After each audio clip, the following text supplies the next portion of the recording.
Hey sports fans, Coach Nick here, and this video is brought to you by the online B-Ball Breakdown membership. Click the first link in the description below to learn more and join. Good. Hey sports fans, Coach Nick here, and welcome to B-Ball Breakdown. I am honored to be on the court with Corey Maggette, who is playing in the Big Three, huge game going on tomorrow. Yes. Thank you for coming on the show. Thanks.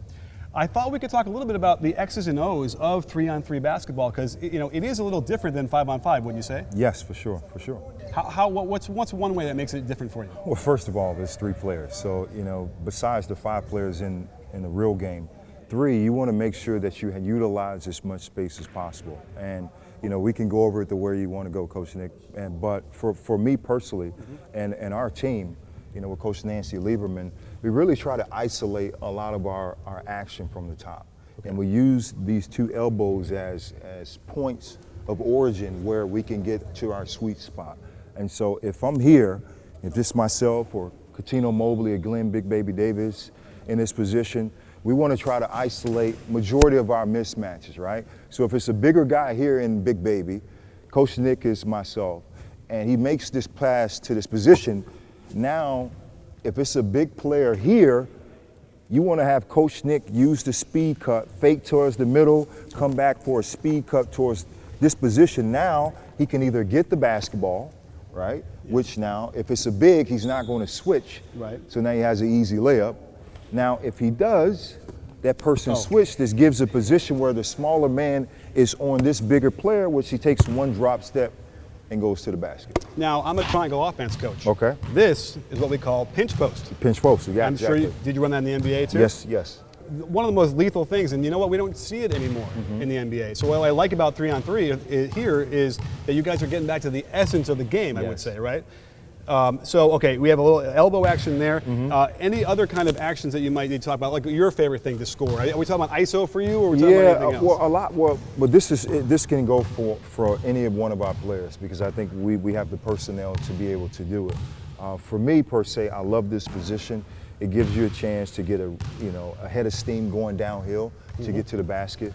So you would want to be the guard doing the speed cut? I would want to be in this position right from here.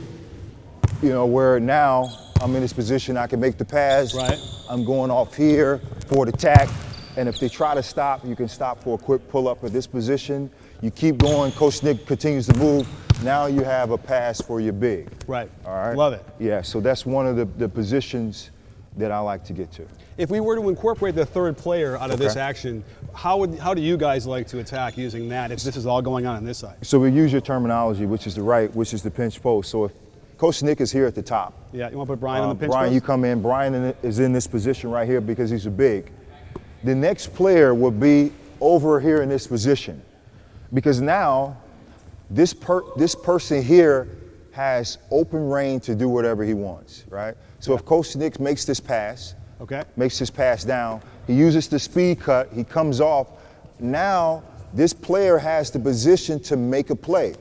If he doesn't have a shot here for the pass off, Coach Nick can Brian can drive this way, dribble this way. Now it's a dribble weave play, and like you did it right, you stay there. Okay. Like you did it, you know exactly what you're doing. Yeah. It's a drive or it's a pass, and now it's a shot. Yeah, again, triangle offense. Yes. If you were playing for Phil Jackson in Chicago in 1991, and that would be Craig Hodges or John Paxson, I love it. So now, I'm kind of curious, do you ever do like pick and roll at the top? And how would you align to do that in attack? Are there any specific things you're doing 3-on-3 wise? Well, Katino Mobley, if you can see him over here, is probably one of our best. About pick and roll is probably our most dominant player as he's working out.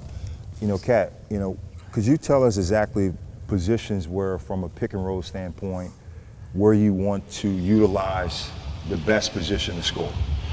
Usually when I do pick and rolls, I try to figure out, one is what the strengths of my, the players that I'm with. Whether Corey is going downhill, is unstoppable, or I have Baby or Birdman rolling to the basket, which leaves me open for my shots. So when I'm doing plays, I'm secondary. And usually what Rick Adams used to tell me, when you come off pick and roll, you're first. So because they know I can score, what I do is I play mind tricks to the point where when I'm coming off, because I have scores already on the floor, My job in the beginning is to facilitate. So once they key in on Corey or they key in on Baby or Bird, then I have my man at a disadvantage. So then now what I'm doing is I'm coming off of here, I'm watching what Baby Man's gonna do. Okay. So Baby Man is trying to play kind of like a zone. Yeah, so he'll be the defender.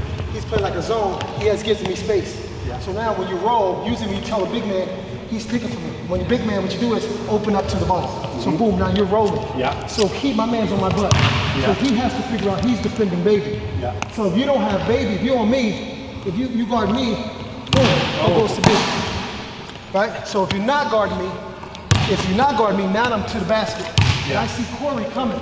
They don't know it. So now I'm here. Now Corey's coming downhill. What the defender's doing with Baby is he's watching me. Now he's here, he sees Baby. Corey's coming downhill. Corey's man was defending him. Now he's turning aside. He's on the side of Corey. And now Corey has the advantage with his right hand. Mm-hmm. How often are you trying to get, is it every possession you're trying to get into the situations where you're using a 3-man to attack? Or are you spreading and sometimes just letting him go one-on-one? Well, everything, basketball's all 3-man. You just have 5 on 5. Right. Everything in basketball is a triangle. So you always see 2 guys operating on one side or 3 guys operating on one side. It's never 4. Right. Right. So only 2 or 3 guys operating on one side. So with us in the big 3, if you can spread everybody out, and see, I'm very privileged and blessed to have a Corey Maggette on one side, a Baby or a Birdman in the pick and roll, and I'm a scorer myself. Mm-hmm. So it's harder for teams to guard us. You have to play him one-on-one. You can't double, right? You got to play Baby. You got to play Birdman to the rim. And if you don't play him to the rim, I'm up and I'm going to dish it to them or have Corey by himself on a kick out with somebody charging him. So there's no doubling out here. You can't do it, right? It's a layup, right? So even if you do double, we had to do it at one time during this year with Joe Johnson because he's a prolific scorer, you know. And so if coach you're here in this position, you know, you're guarding him. And so for us, we had a player that was up top. So you have to be careful on how much you double team. So for us, we wanted to dig. Yeah. So dig means, or you bagging down as Joe starts to dribble in his position, you have to make sure you have your eye on this guy. So you dig in this position here. So if you throw the ball out, we right back in this position to guard this player. Right. So you have to be very careful because if you turn your head too much, it's a clear backdoor cut from your top guy. Absolutely. Now, are you guys getting those kind of plays a lot? Do you feel like you have a chemistry going here? Where we're all together. We're all together. We're unstoppable. Okay. When we're all helping, we're all together. Kind of proved that last year, beginning of this year. When we're all together, we're fine. But when we have Corey out and I'm in, I got to take more of the load. When I'm out, he's in, he got to take more of the load. So then teams will double team him more. They'll make me do more if he's not in. But when we're together, what you can do is you can rest the play or you can play off of someone. That's the privilege of having 2 guys that are really good scorers. We can play off of each other. So everybody doesn't just key in on Coutinho or key in on Corey. Right? But when we're by ourselves, that's when it's harder because now you don't have the respect of that other wing guy or the person that's coming out there, right? You're like, oh wow, I can't leave Corey. Right. Well, Cat's got this guy on the island, or I can't leave Cat because Corey has this guy on the island. Yeah, you're right, you can't. Mm-hmm. So now it makes us that much better. I got one last question for you guys. This is awesome stuff. Yeah. We talked about pick and roll. You described briefly a little bit of a handoff on the top here. Yeah. Do we have any other handoff actions that you guys go to, that your go-to place where you like to just, find it? Well, it's not so much a handoff. It's a dribble weave. We were running from, if Coutinho, a lot of times, Coutinho really loves to put me on the side where I'm strong right hand. Okay. You know, he has the ability to go either way. So if we're in this position and Cat would actually start going to his right first, and then he will reverse it back to here, so now, right, we're in this position of handoff. He's bumping this position. Bump the guy. And his man. Here, let's do that real quick. I'll guard him, and you don't have to bump me too hard if you don't mind. So you guard me, right? So right away, if I'm going this way, and I turn this way like this, and I bump. Yeah. This bump here, this gives you more space to go. Now, for our big still is ducking in. Mm-hmm. He's on this weak side. It's a hard duck in. So now the play goes to this position of a pass here to score. And usually, because of our bigs are really good in that low post, if they go down to double, which made us really good last year, like Coutinho is explaining, you have multiple scorers that can shoot the ball. So they double. Now the ball is coming out to guys with their feet set, with not any contests to make those plays. Yeah, no, that's the best threes from the kick out from the post, because you're right, you're already facing the basket nice and easy. Man, I can't tell you how much I appreciate you guys coming out here and breaking this stuff down. This is amazing stuff. Who's going to win tomorrow? Are you talking about for the championship game or for us particularly? Well, you know, for you guys. Well, listen, man. I think every game is preparation to win, and you know, whoever has the right game plan, whoever plays the best. And I think for our team, because we have some guys that's banged up, we just want to make sure we follow Nancy Lieberman's game plan. At the end of the day, you can take whatever happens at the end of the day if you put your all in the game. Absolutely. Well, good words to remember, and thank you all for being here. And don't forget, sports fans, at B-Ball Breakdown, we're not a channel, we're a conversation. You in?